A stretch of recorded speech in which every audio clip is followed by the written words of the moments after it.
Go ahead and go your own merry way, but I can tell you that you'll soon curse the day. You were asleep at the wheel, you didn't know what was real, you'll learn the hard way. Hello again, and welcome to another dangerous episode of Forbidden Knowledge. I'm your host, Craig, and we have a very special guest here in the studio. Actually, it's not a studio. We're in a big ballroom in Ann Arbor, Michigan.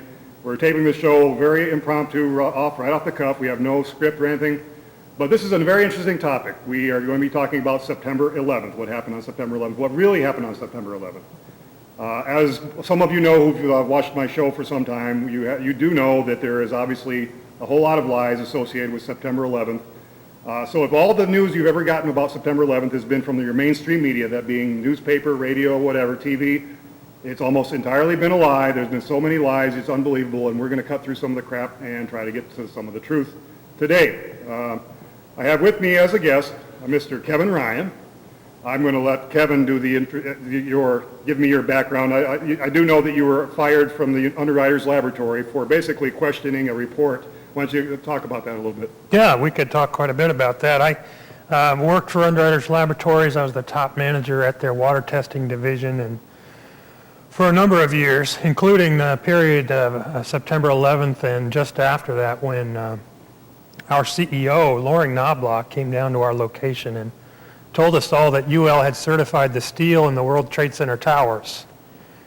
That's a curious fact, we thought, but nobody was very much interested in any implications that might have. We weren't really questioning myself and others that I knew weren't really questioning the official story given by the government, primarily in the media, for what happened. But over a period of time, I began to learn some things that made me start to question what happened on September 11th, including, I think for a lot of us, maybe not yourself, but a lot of other people in the United States, in 2003, it was a key year when we started to see right away the lies that led up to the Iraq War and the impact that they had on people around the world and people here in America. And that fact, the fact that our government would lie about something like that, is what led to a great number of us, my age and people of my generation, to say, when did this lying begin, right? So in 2003 is when you first started realizing there was a problem with when the report came out, when this report came out? Actually, it was before the draft reports came out. It was even in March of 2003 and before that, when it was clear to people who read international media sources that the Niger uranium document was forged, that when George W. Bush mentioned 11 times in his national address, mentioned September 11th 11 times in an attempt to justify invasion of Iraq, when everyone knew, that was, in my opinion, anyone who was conscious knew that already, that Saddam Hussein didn't have anything to do with Al-Qaeda or September 11th. In fact, he probably was enemies with Osama bin Laden to some extent. He was a secular leader. He was not a religious fundamentalist leader. And so a lot of people knew that these were lies, and the weapons of mass destruction, it became clear to all of us those were lies throughout 2003. We call them weapons of mass deception. Absolutely. And now it appears, based on what you see in regard to Osama bin Laden, you might as well call him Osama bin Forgotten. Because essentially, and as far as Iraq goes, can anybody in the audience, can anybody actually tell me why we are in Iraq? Does anybody really know? I mean, you pose that question to somebody, they draw a blank. I say, well, because terrorists. Right. And just like you said before about how they mentioned the word September 11th all the time in those speeches, George Bush, the word terrorism pops up the same way, over and over and over again, terrorism, right, making the world safe for terrorism. Absolutely. And so in 2003, it occurred to a lot of people in the United States that we were being lied to about incredibly horrible things, really, these wars, killing all these people, our civil liberties being taken away with the Patriot Act, and essentially our Constitution in real danger. Those things led us to question September 11th. And myself, it brought back the comments made by the CEO of UL about September 11th and the World Trade Center and our involvement with steel certification. When I learned then also that the steel had been quickly collected and recycled in an unprecedented destruction of evidence, that to me, what just, Yeah, what William Manning, the editor of Fire Engineering magazine, when I spoke to him, and he called it a half-baked farce, the Absolutely. investigation. If I recall, they were taking the steel and basically loading it on a barge and sending it to China to melt it down as scrap steel. Is that where most of it went, do you recall? Absolutely. Actually, there's a lot of stories about that, but we do know that even the U.S. Congress has reported that in the months before investigators first arrived on the scene, that many of the most important pieces from the upper stories of the buildings and the columns that would have been able to tell us whether the alternative hypothesis that had apparently existed since September 11th, and many people weren't aware of, that alternative hypothesis of demolition could have easily been compared with the official version of fire-induced collapse if we had those pieces of steel. So that's why the destruction of evidence was so incredible. And of course, this was the first time in world history that a steel-framed structure ever collapsed due to fire alone. And this is what, of course, the government was saying, it collapsed due to the fire, and as well as the impacts. But of course, the buildings were designed to withstand the impacts of at that time, a 707, which is a very comparable in weight and size of a 757 or 767? 767. 767. So they were very comparable. So they're claiming the buildings came down because of fire, and the story basically just doesn't hold water, so to speak. That's right. That's a good way to put it. And of course, we had 3 buildings that day that collapsed supposedly due to fire, and that's the first time in world history that's ever occurred. That's exactly right. Now, whether you say, oh, well, there was also damage in addition to the fire that contributed to the collapse of the World Trade Center towers, first of all, if you look closely at the story that the government finally gave us, damage doesn't have much to do with it. We'll get to that if we get closer to the official story in our conversation. But yeah, if you go back to 2003 and all these lies were being told and this evidence is being destroyed, and as you said, the engineers that were involved, not just Leslie Robertson, but his boss, John Skilling, if you look back at history, in 1993, there was a bombing of the World Trade Center towers, and John Skilling, who was still alive then, made clear that the towers were designed not only for the impact of large airliners, but also for the resulting jet fuel fires. Because obviously, who would design a building for fuelless airliner impact? How would the airliners get to the buildings? So John Skilling owned up to the fact that they did a fuel fire analysis as well. All that considered, I was concerned personally for my company and the fact that a fire-induced collapse pointed to essentially a failure of steel components that my CEO had said we certified. Okay, now the certification, if I recall, I worked in the steel industry for 24 years. I also have a little bit of background in engineering. I don't know if you know any of this stuff, and architecture as well.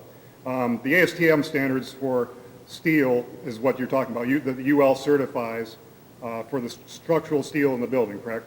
That's right. Actually, in A36, I think, is like the common grade. That's the common structural grade of steel, and that means the yield strength of that steel is a minimum of 36,000 pounds per square inch. It's actually generally a little bit more than that, but it has to be at least 36,000 pounds per square inch. And yes, UL tests all sorts of building materials, and they test all sorts of products around the world for safety. They're the global public safety guardian. Their slogan is, we're working for a safer world. So they test for safety, and they are a tax-exempt organization because of that. So we pay their taxes for them in order that they provide us information about the safety of materials and products. So one thing I would mention, we're already in 2003, but if you go back to 2002, you find that New York Times wrote an article in April of 2002 questioning and almost criticizing the furnace tests that UL does on steel components. in relation to the World Trade Center tower, a discussion of the World Trade Center towers. So a month later, Underwriters Laboratories writes to them in May of 2002. They write a letter to the editor of New York Times, and they say, those buildings stood much longer than anybody would have expected with the intensity of the fires, and that was due to UL's testing. So they're trying to put some blame on the Underwriters Laboratory. Right. New York Times is trying to blame the fire testing that was done, and Underwriters Laboratories came back and said it was our testing that made those buildings stand as long as they did. Okay, so now, and by the way, of course, they were not intense fires because you can see just casually looking the black smoke. I mean, Absolutely, that's an oxygen-starved fire. They were very. What was the highest temperature that was? I remember you saying a figure of the highest temperature that was actually calculated or. NIST actually saved 236 pieces of the steel that they selected specifically from the impact and fire zones. As part of their investigation, they saved 0.3% of the steel, very small fraction actually, but it was from the impact and fire zones of the buildings, and they tested those in two ways. First, they did a paint deformation test. That means that they took various pieces of steel and painted them in the same way and exposed them to a curve of temperature, a gradient of temperature. And then they compared the samples that they had saved from the World Trade Center to that calibration curve, essentially, and found that the steel in the World Trade Center had only experienced about 250 degrees Celsius worth of temperature. That's Okay, so was that calculated in Fahrenheit? well, 480 degrees Fahrenheit. 480 degrees, okay. So, and I know by my own research and knowledge, because I worked around liquid steel for a good number of years, and it takes about 2,800 degrees roughly to actually melt steel. Of course, at first they were claiming it melted. Then they said it weakened it. But in order to weaken steel, you have to get like well up to 1,000 degrees Fahrenheit before it even starts getting weakened. So at 480, you said 480? Right. There's virtually no chance. That's oven temperatures, really. That's temperatures in your oven. Absolutely. There's virtually, what is the, I can't remember the right word engineering-wise, what's the weakening percentage at that point, at 480 degrees structurally of steel, do you know? My understanding is that there's different types of structural steel. So steel is not steel is not steel. But you'll hear a lot of debunkers say things like, well, steel loses half its strength at 600 degrees Celsius, 1,800 degrees Fahrenheit, or 1,100 degrees Fahrenheit. But they don't know what kind of steel we're talking about. We're talking about the exterior columns, the external columns of the World Trade Center. A441 steel, 65,000 psi steel, and Welten steel, Japanese specially heat-treated Welten steel, 100,000 psi steel. That's not A36 steel, for one thing. But we already know that none of the steel reached the level of half strength. We know at 480 degrees Fahrenheit that actually I've learned that steel actually increases in strength slightly to 125 degrees Celsius and then decreases again. So my estimate is that at 480 degrees Fahrenheit, steel has essentially has the same strength it does at room temperature. Whether it has even slightly less than that doesn't really matter, though, because these buildings are known to have been designed for 5 times the load that they would normally carry. Then engineers typically do that. They always over-design, at least double is generally the idea. They over-design all these buildings. But okay, let me ask you about Underwriters Laboratory. Now were you put pressure on to actually look into this? Did you look into it on your own, or did your bosses? Did you do this on your own? I guess is the first question. Did you look into this on your own? Yes, I did. I looked into it on my own based on the information that had been given to me and my staff in South Bend at our division, and I felt it was our responsibility as a company to speak out about these things when it looked clearly to me that there was no good reason to believe fire might have brought those buildings down. And on the other hand, there was a very solid alternative hypothesis of demolition. Right. Okay, but when you started to investigate this, so you did this on your own. When you started to investigate it, when did all of a sudden things start changing? Did your superiors say back off, or what was the first signs? Or were you just fired?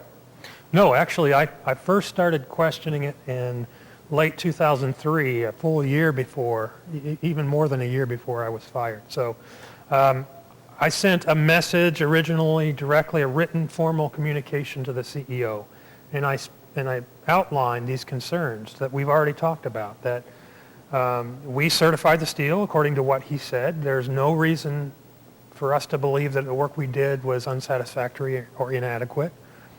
I've read reports that other UL managers have put out, defending the ASTM E119 standard and its usefulness for doing fire resistance testing. All in all, with this alternative hypothesis, with statements from the architects and engineers saying that they had designed these buildings for jet fuel fires and jet impacts, and the destruction of the evidence, all these things taken into account, I asked him simply, what are you as UL CEO doing to protect our company's reputation? Because UL's reputation really is everything. If we lose our reputation as a company, we have nothing. We're out of business, really. So I point blank asked him, what are you doing to protect our reputation? And he did respond a couple of weeks later to that first inquiry. And he copied a number of other executives at UL on his response. And he came out and he told me in detail, yes, we did test the steel. We tested it with all its fireproofing on, though, and it did beautifully. And so he's kind of leading me on to the idea, well, it's because the fireproofing was lost, right? He talked about how UL doesn't do follow-up testing on that kind of sample. A lot of UL samples, they'll do follow-up testing. If it's a manufacturer's providing an electrical device, they'll test the prototypes before marketing, and then over time, they'll continue to test. That's called follow-up testing on samples over time. Well, with structural steel assemblies, they can't really do that. They can't pull the assemblies out of the building and test them. Right. So he mentioned that wasn't possible. He mentioned that UL was working closely with NIST in their investigation, and that he felt that the intensity of the fires was so great that nothing could withstand it, and that in hindsight, it's not reasonable for us to have considered jet fuel fires. None of those explanations was really very good in my mind. And that being said, he referred me to another chemist at UL. Tom Chapin was his name. He was the manager of the fire resistance testing division. So they do fire resistance testing not just for steel components, but for a whole number of types of products and parts, including, it's important to remember, for buildings like this, the city code, in this case the New York City Code, has two requirements. One is for steel component assemblies, columns bolted together and covered with fireproofing, and floor assemblies, which is like the trusses, and they call them trusses instead of joists, and the metal decks over the trusses with concrete on top. Again, covered with fireproofing from below, primarily. So UL tests both those types of assemblies, and generally what they do is they do tests. They look for thermal transfer, particularly with the floors, transfer of heat from the bottom up to the top. They check for failure to bear load. So they'll apply load and put it in a furnace, check for thermal transfer, check for failure to bear load. When they reach a certain thermal transfer, or when they reach something starting to lose its ability to bear load, that's when they know they can give it a certain fire resistance rating. So the New York City Code, at the time the buildings were designed, pre-1968, required 4 hours of fire resistance for columns and 3 hours for floor assemblies. In 1968, a new revision of the code came out where only 3 hours was required for the columns and 2 hours for the floor assemblies. However, we know the buildings one of them only burned for 56 minutes before collapsing, less than 1 hour. The other building burned an hour and 42 minutes.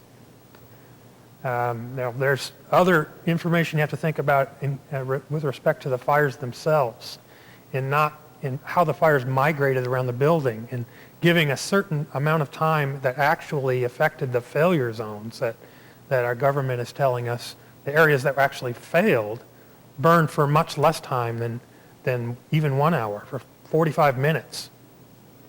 So we've got assemblies, both steel and floor assemblies, that were according to UL, And I might add too that there's, historically, there's a lot of other steel frame structures that withstood longer and hotter fires than the World Trade Center towers did, and yet they did not collapse. Absolutely. In fact, it's known that every skyscraper at some point in its useful life experiences a major fire.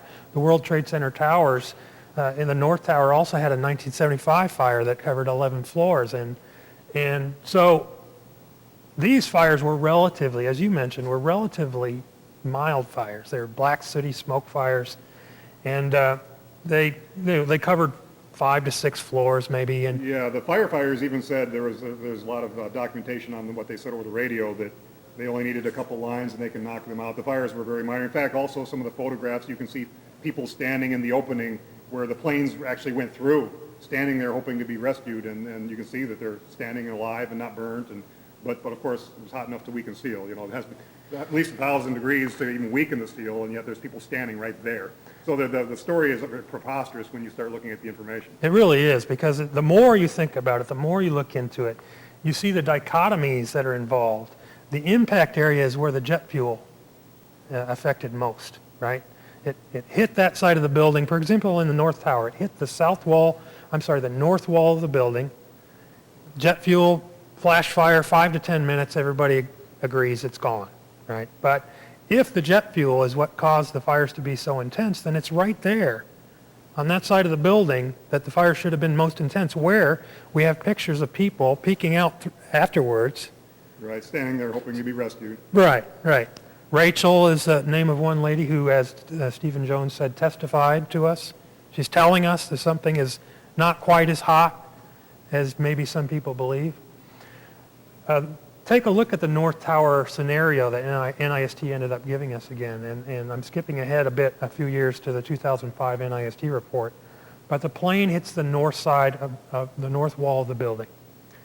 And that's the one that, for anybody who don't know, the North Tower versus South Tower. The North Tower is the one with the large antenna, and it's the one that got hit first, and it's the one that had a symmetrical hit. In other words, it was pretty much went right in the middle of the side of the building, whereas the other one was kind of at a corner. So, sorry, go ahead. That's right. And the thing about it is that NIST says the fires had to migrate their way around the core of the building to the south wall. They said it's the south wall, the opposite wall of the building that failed, essentially where the floor sagged and the columns were pulled inward. That's what they're telling us. Okay, so if you think about it, these fires migrate around, and they say it takes 50 to 60 minutes for the fires to migrate around to the south wall. We're only talking office furniture, carpeting. Yeah, There's really no wood in the structure other than furniture. The floors are concrete. The structure all around the core is all steel core, although there's drywall covering which is got a very high flame retardancy in itself. So in essence, when we're talking things, the fire migrating, we're talking about office furniture and papers burning. We're not talking about a major wooden components of any kind. Absolutely, and we're also talking about an environment that was well controlled in terms of the fire load that was allowed to be brought into the buildings, right? They managed that. That's part of having these tall buildings in place. They were managing how much fire load was brought in. But anyway, these fires migrated around for up to an hour to the opposite side of the building, right? And the obvious question would be, okay, if after an hour... How did they get hot enough by the time they got over the other side of the core? That's what the question is. Well, that's one question. And then why didn't they soften all the columns and floors on the east and west wall as they came around? Right, because there's a certain time ingredient here. Steel has a large thermal mass, meaning it takes a long time for it to heat up to that 1,000 degrees or whatever. Right.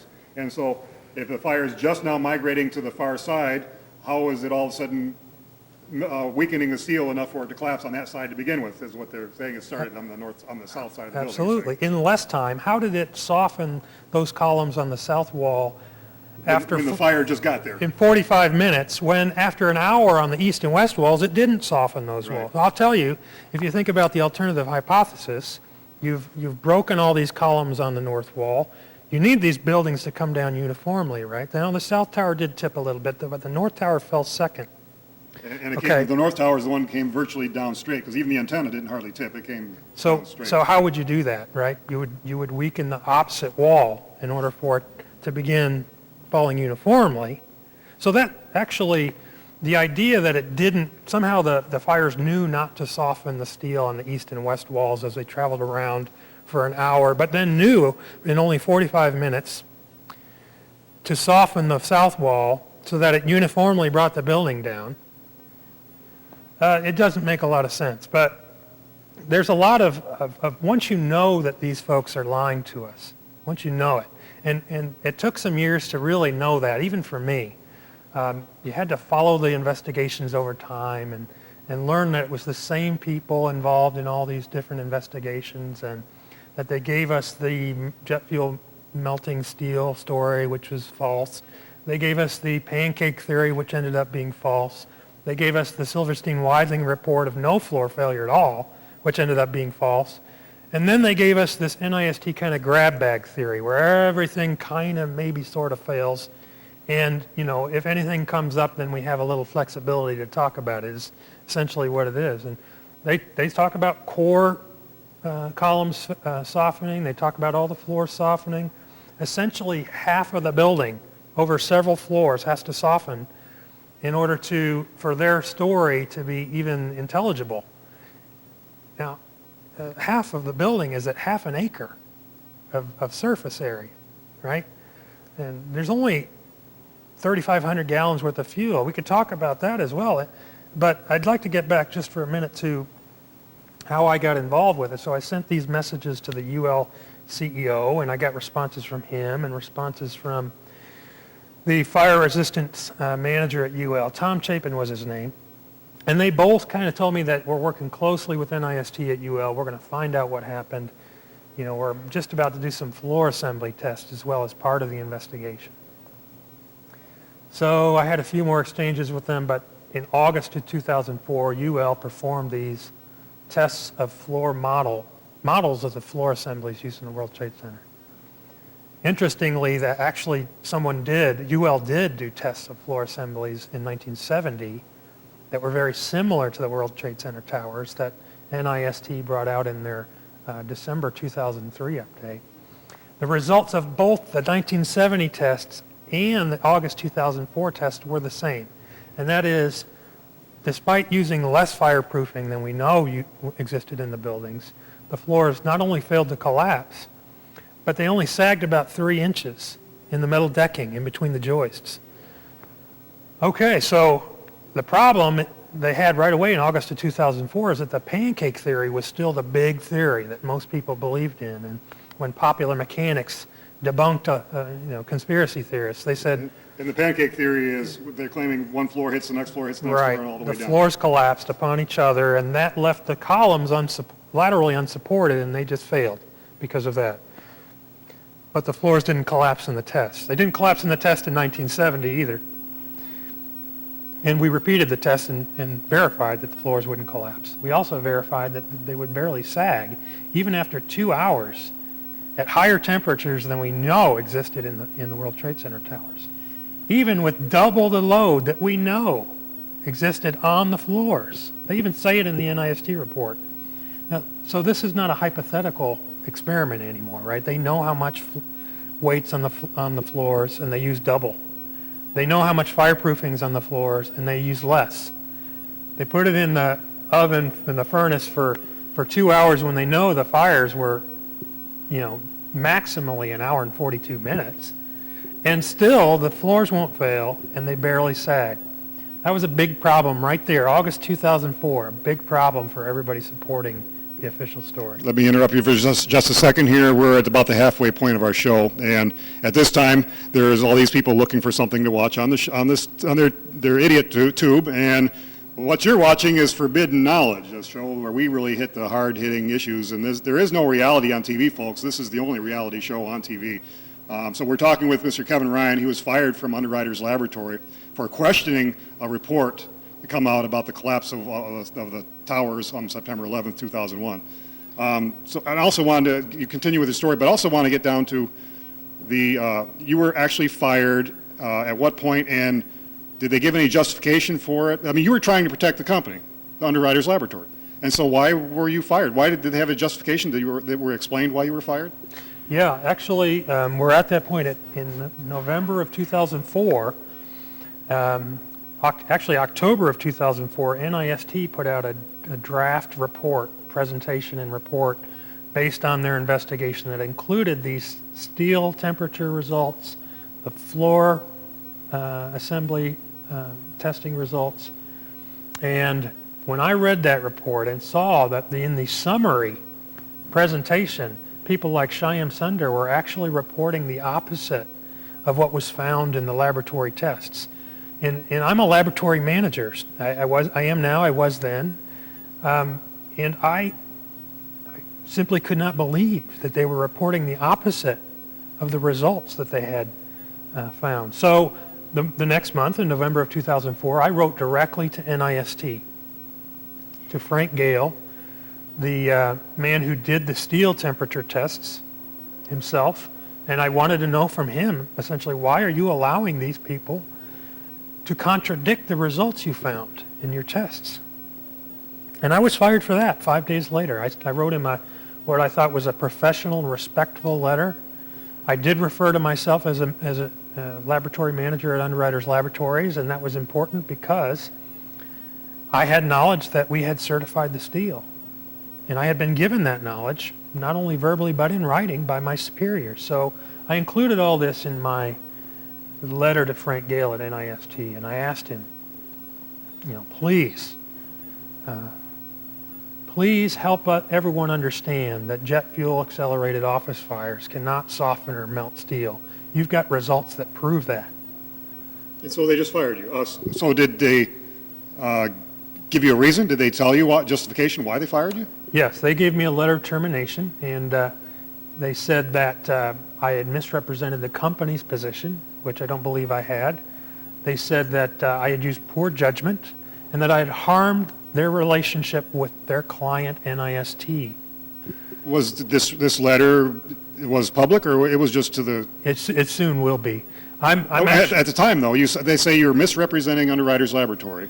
Yes. But it hasn't been gone public yet, right? No, well, actually it had. Actually, the day after, because I had copied a 9/11 researcher on my email letter to Frank Gale. I'd copied David Ray Griffin, who had written a book called The New Pearl Harbor. And he had asked me later if it was okay to distribute that letter to other 9/11 researchers, which I agreed to. I was hesitant to do it at the time because I was really hoping for an honest reply from Dr. Frank Gale. Maybe I was naive at that time. I think I, to some extent, was. And you can probably understand that. But at the time, I was really hoping to get an honest reply from Frank Gale. Never got a reply from Frank Gale. David Ray Griffin distributed that letter with my consent, and the next day it showed up on the internet. It was actually widely read around the world. And then, of course, 4 days after that is when I got fired. So that's really what did it when it got public. Because you were trying to get the truth out there. And at the time, you probably didn't realize it was going to go as public as it did, I would guess. Yeah, I really didn't think that what I had to say was that important. But it turns out it was. And it turns out that I was essentially blowing the whistle on what might be yet learned to be collusion between UL and NIST, where actually it took me quite some time. It took me a year to find an attorney that would stand with me. I've got 3 attorneys now. I'm suing Underwriters Laboratories for wrongful termination. I just found out yesterday that we may have survived UL's motion to dismiss.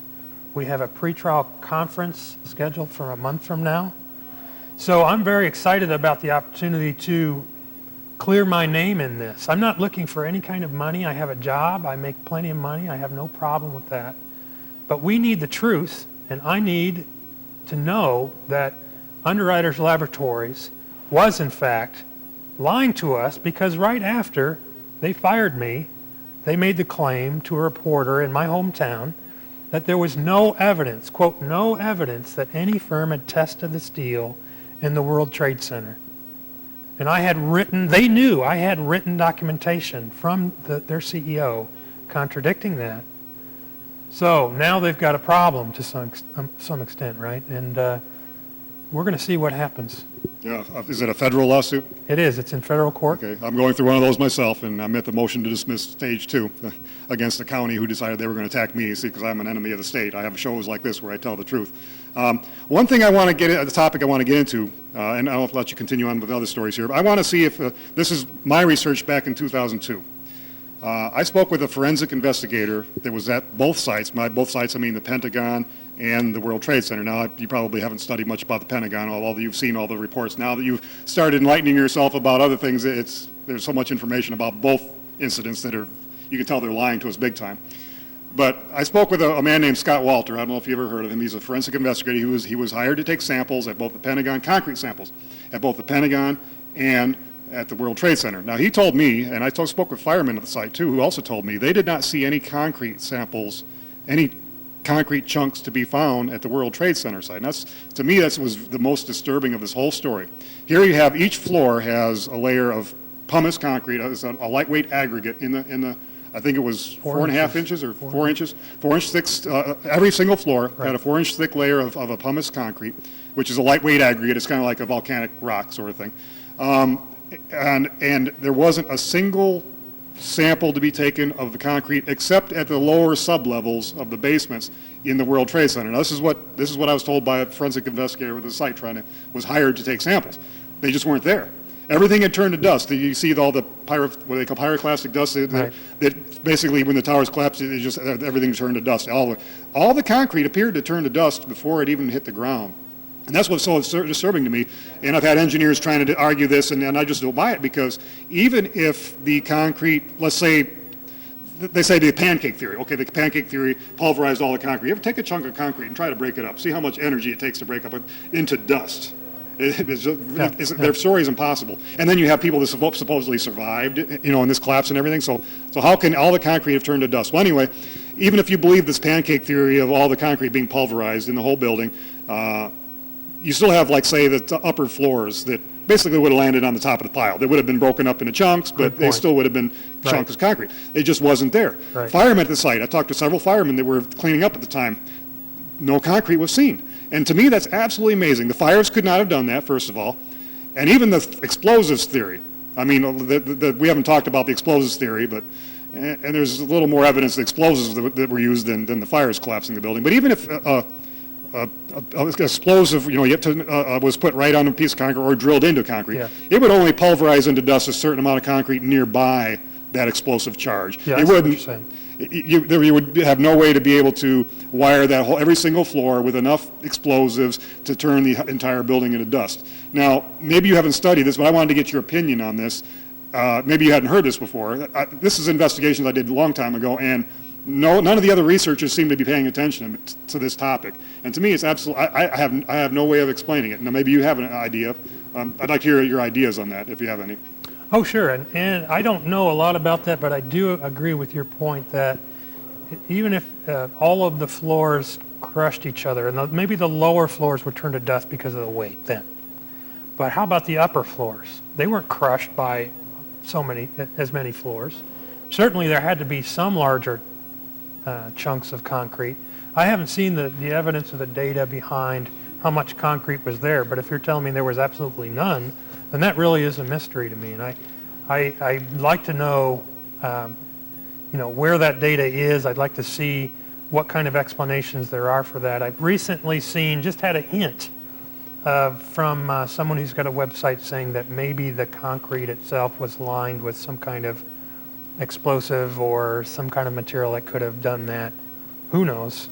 The explosions, I think, are fairly strong evidence for some sorts of explosions. There's also fairly strong evidence that there was more than one kind of demolition technique involved. And Stephen Jones has given evidence for the thermate hypothesis, which is primarily an incendiary type of demolition technique, which means it's high temperature slicing of steel. It cuts through steel. It's made largely of aluminum, correct? Aluminum powder. Right. And it reaches temperatures of excess to melt steel.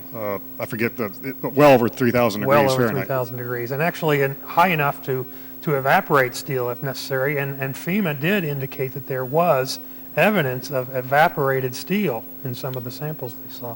So there is very likely There was very likely some incendiary devices used.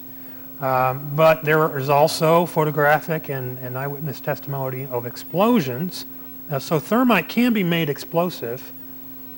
Whether or not that's a good enough explanation for all the different evidence we have, I don't think it probably is. And most people don't think it is either. But if we can find the truth step by step amongst ourselves, that's good enough for me. As long as we can also stop some of the terrible things that people are doing based on what we know is a false story.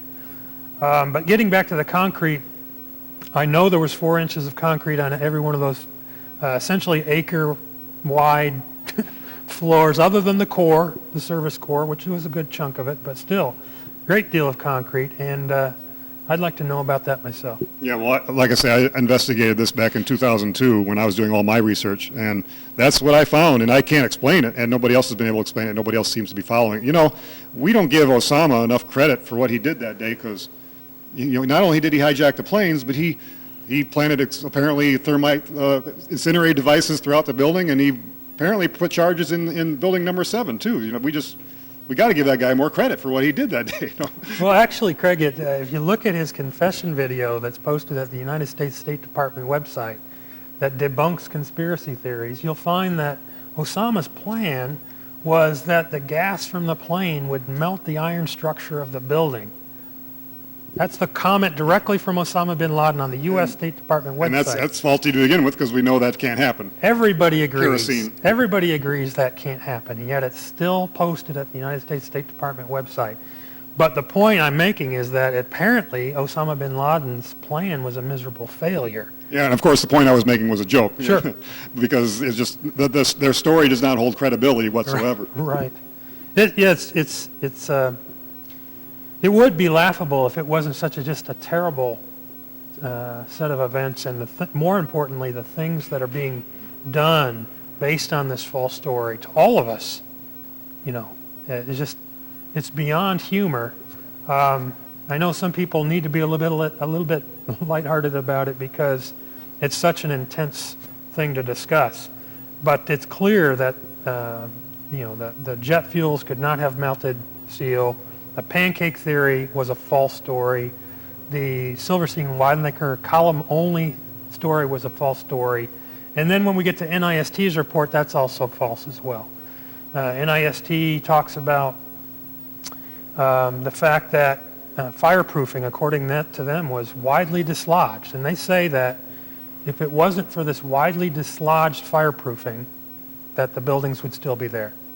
So forget the impact damage and forget the fires, it's fireproof. Okay, but as we've discussed already, and I'll get your opinion on this, even if there was no fireproofing whatsoever on any of the steel structure of that building still would be standing today. I mean, scientifically, it could not have brought the temperatures up to bare steel to 1,000 degrees or more to actually weaken the structure. Don't you agree? Absolutely. Yeah, the results from physical tests done on samples pulled from the fire zones prove that the steel temperatures were far too low to soften or melt steel. But we could have predicted that, right? Because there's been many fires in tall buildings before. We don't have any evidence of steel having melted. We don't have any evidence of global collapse. But yet we're coming up with these stories now to try to explain the extremely low probability that the first 3 instances of this occurred all on the same day in the same place. So I don't know. People, you have to really want it to even get near this story at this point. And just think about the fact that what ultimately this leads us to is that we're allowed to invade some very strategically important countries, a very few number of countries that have certain resources available to them that we would like to get our hands on. The oil company executives that run our country would like to get their hands on. So that's another curious, very low probability sequence, right? But to get back to the NIST story, the fireproofing could not have been blown off. I mean, we're talking about, again, a half an acre wide area over several floors on the opposite side of impact from where the plane came in. So how does the plane come in? And they did a shotgun test at NIST that essentially disproved their hypothesis. And the shotgun theory is suggesting that the blast with debris blasted off all this insulation, and that's why this heated the steel and weakened the structure. That's what they Right, claim. and even if that did happen, as you said, the temperatures were too low, and the thermal conductivity of steel is such that you can heat one spot, and the heat conducts to all the rest of the steel that's connected to that. And the whole building was one widely connected network, mesh of steel. So, to heat any portion of it to 1,000 degrees, 1,000 degrees Celsius if you wanted to soften it for forging, shaping it differently, or 1,000 degrees Fahrenheit if you believe the stories about how slightly weakened steel might have caused this. Either way, you would have to heat it for a long period of time and over a very vast area of the building, and it's just not possible. If you take account of how much jet fuel was available, how much fire load was in the building, how much office furnishings, the energy that's available just simply cannot account for that kind of thermal transfer, that kind of temperature. It's just not possible. So, and unfortunately, NIST didn't do any thermodynamic calculations. Others have, including myself, but what they did is they did some fairly deceptive tests they called workstation burn tests, where they took office areas. A single workstation burn test would be a single cubicle type of area. They would load it up with what I'd call an ecologically dangerous amount of copy paper. You see the pictures of them. They got stacks of copy paper all on the chairs and everywhere. And then they take this hydrocarbon fuel. They don't use jet fuel, but they use heptane, and they spray 2 megawatts per square meter for 10 minutes. The problem with that is that's several times more than the average amount of known jet fuel available. That would provide 200 megajoules per square meter when there's only about 80 megajoules per square meter on average of jet fuel available. They actually did additional tests in multiple workstation environments, and they used multiple times more jet fuel. What did they do with that? Well, they showed that over that 10-minute period, they would get very high temperatures, gas temperatures, and they graphed those, right? So 10 minutes, they got 1,000 degree temperatures, gas temperatures, not steel temperatures. Well, we all know the jet fuel's gone in 5 or 10 minutes. So, okay, we had gas temperatures for 1,000 degrees for 10 minutes. That's over. That's not over for NIST and their computer model. They extrapolate that and over a longer period of time, 45 minutes or an hour. And so essentially, they've got how many multiples of jet fuel now have they incorporated into their model? And they come up with energy values for each building, and in one case, 8,000 gigajoules of energy that they apply to come up with temperatures that they need, when in fact there's only about 1,100 gigajoules in the jet fuel and the office furnishings that was available. So they use 8 times as much energy.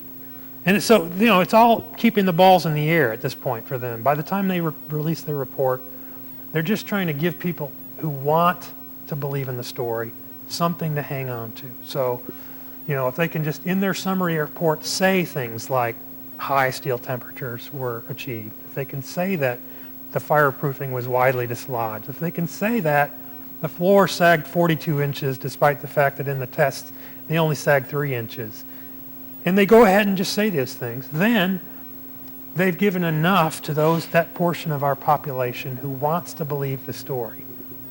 Still, all that taken into account. And in the meantime, all they have to do, the politicians just keep repeating the words terrorists and September 11th, right. and then the sheep will continue to believe it. Absolutely. That allows the politicians and whoever owns and operates the politicians to go ahead and go down the path that they were on even before September 11th. I think we know, right, that there were plans to invade Afghanistan and Iraq before September 11th. Listen to Paul O'Neill or read his book. He was the Secretary of Treasury. He knows exactly when they started planning to invade Iraq. That was the first day they got in office in 2001, well before September 11th. They had plans to invade Afghanistan and threatened to bury them in a carpet of bombs if they did not accept the money necessary or the money offered to build a natural gas pipeline through their country. And of course, how do you say his name? Hamid Karzai was a CEO of a major oil company. I can't remember, Unicol, I believe it was. Yeah. Mm-hmm. And of course, now they have their pipeline after they put him into power. We have, 14 permanent military bases in Iraq? Where before we had 0. Right. Permanent military bases. You listen to some of the soldiers who are coming back. And even if we do withdraw from Iraq, those bases will still be there probably. Absolutely, they'll be there, yeah. Guarded by mercenaries, I'm sure, in order to protect the oil wells and the gas pipelines. So, this story is false. It's the last in a long list of false stories about the World Trade Center towers. It allows people who want to maintain that unconscious rage that they have, that emotional driver behind the story of 9/11. It allows them to hang on to that. But if they have any rational part of their being left, they'll take a look at this report and examine it relative to realistic scientific parameters.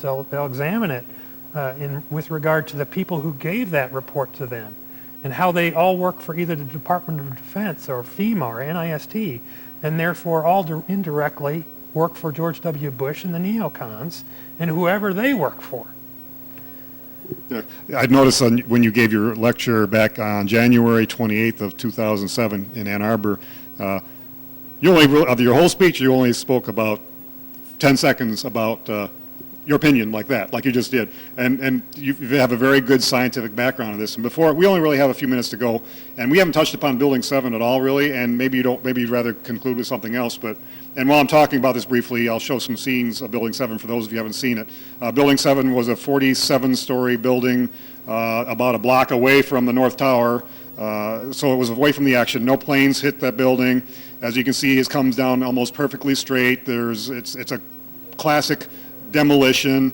It's something that nobody's ever really been able to explain, although Larry Silverstein basically says we decided to pull the building in conjunction with the fire department. And of course, if you think about it, it takes weeks at least to bring a building like this down. What are your opinions, and what have you found anything about Building 7? Yeah, Building 7, I think, is an Achilles heel for the whole official story. And unfortunately, I don't talk a lot about it primarily because my story with UL is related to the towers and certification of steel in the towers. But look at Building 7. Exactly as you said, Craig, it looks like a classic controlled demolition. Why would people say that? First of all, it fell exactly into its footprint. I mean, this building fell into its footprint. Now, some people say the towers did, but technically the towers fell into a slightly larger radius than their footprint. But they were exploded from the top down. And that's because there's just so much material. And there's just so much material. And in fact, if you look at the buildings next to it, the post office, there was virtually almost no damage from Building 7. Absolutely. And so that in itself, right, what building falls directly into its footprint with no resistance from below and in essentially free fall, within a fraction of a second of free fall? Also look at this building and look at the bursts of debris coming off the side of the building. And as they rise up, as the building falls down, right? So we're not talking about pancake theory here, right? Because if the building's falling down, then the bursts of debris are coming down. These bursts of debris are going up the building. So the bottom's being taken out, and the whole building's being taken out as it goes up. Also look at the penthouse, how it dips in the east side of the building. Now the problem with that, of course, is that the only legitimate photographic evidence we have is to this damage to that building is on the southwest corner of the building. So how does damage to the southwest corner, or primarily, apparently in the center of the building according to some testimony, but in any case, how does damage to either one of those areas cause the east side of the building far away from there to collapse first, to dip and collapse? Well, the east side of the building is where a couple of major trusses, they were called. They're actually these huge column assemblies that held up the building over a power station. If you were going to demolish the building, you needed to take those out. They would cause a large part of the building to fail. However, you would still need to take out other parts of the building, because otherwise you just have one side of the building collapsing. Well, FEMA had one very low probability explanation, and that was that damage to the southwest corner took out a fuel oil pipe, right? And then from there it gets crazy. The fuel oil has to pump out of this damaged pipe in the southwest corner of the building. It has to migrate 250 feet across the 5th floor of the building. Uniformly over the whole building. Not any transfer loss or, it knows where it's going. It's intelligent fuel oil. It's going around doors and through rooms, and it's collecting in a mechanical room under these critical trusses, and somehow it gets warmed up and ignited, and it burns for 7 hours, maybe. So the fire department not only ignores the fact that there are a few small fires in the building, but they let the fuel oil continue to pump out for 7 hours and continue to track its way over to this mechanical room and burn. The safety mechanism that the fuel oil pipes had in place was that if any of the fuel oil leaked around the inner pipe, it would go to a containment vessel that would automatically trigger the pumps off. It would switch the pumps off. That didn't happen either. So you got a lot of very low probability things going on. Okay, I'm sorry, but we probably continue this show for hours, folks. Even though we have no script here, we're just ad-libbing. We really have to go because the time of this show has ended.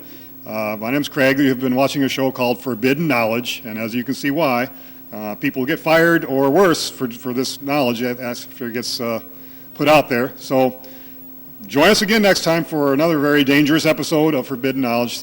Thank you for watching. Bye now.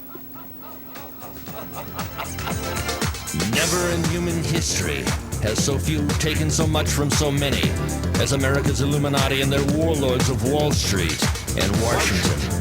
In just 8 years, these banksters and international government gangsters took us from the greatest creditor nation to the largest debtor nation on earth. Our standard of living has dropped like a rock for 4 out of every 5 Americans. They have foreclosed on our homes, our farms, our factories. They've exported your jobs and surrendered our arms. They want it. A new world order. A new world order. A new world order. A new world order.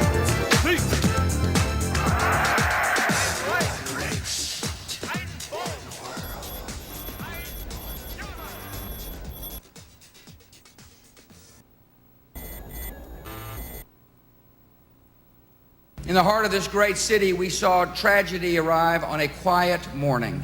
September the 11th. September the 11th. September the 11th. September 11th. September 11th. September 11th. September 11th. September 11th. September 11th. September 11th, September 11th. September 11th, September 11th. September 11th, September 11th. September 11th, September 11th. September 11, September 11, September 11th. September 11, September 11th, September 11th. September 11th, September 11, 2001. Saddam Hussein. Saddam Hussein. Saddam Hussein. Saddam Hussein. Saddam Hussein. Saddam. Saddam. Saddam. Saddam. Saddam. Saddam. Saddam. Saddam. Saddam Hussein. War and danger. Continuing danger. Hour of danger. Very, very dangerous world. A grave new threat. Horrific acts of atrocities. Murderous regimes. Dedicating to killing us. Tyranny and terror. Slaughtered thousands. Weapons of mass destruction. Weapons of mass destruction. Weapons programs. The deadliest of weapons. Terrible weapons. Nuclear weapons. Nuclear weapons. Poison gas. Torture chambers. Mass graves. Deadly technologies. Radical ideology of hate. Terror threats. Terror. Terror. Terror. War on terrorism. War against terrorism. Global war on terror. Global terrorism. Global terrorism. Global terrorism. Global terrorism. Global terrorism. Global terrorism. Global terrorism. Global terrorism. Terrorism. Terrorism. Terrorism. Terrorism. Terrorism. Terrorism. Terrorism. Terrorism. Terrorism. The evil terrorists. Terrorists. Terrorists. Terrorists. Terrorists. Terrorists. Terrorist, terrorist, terrorist, terrorist. Terrorist. Terrorist. Terrorists. Terrorists. Terrorists, terrorists, terrorists, terrorists, terrorists, terrorists, terrorists, terrorists, terrorists, terrorists, terrorists, terrorists.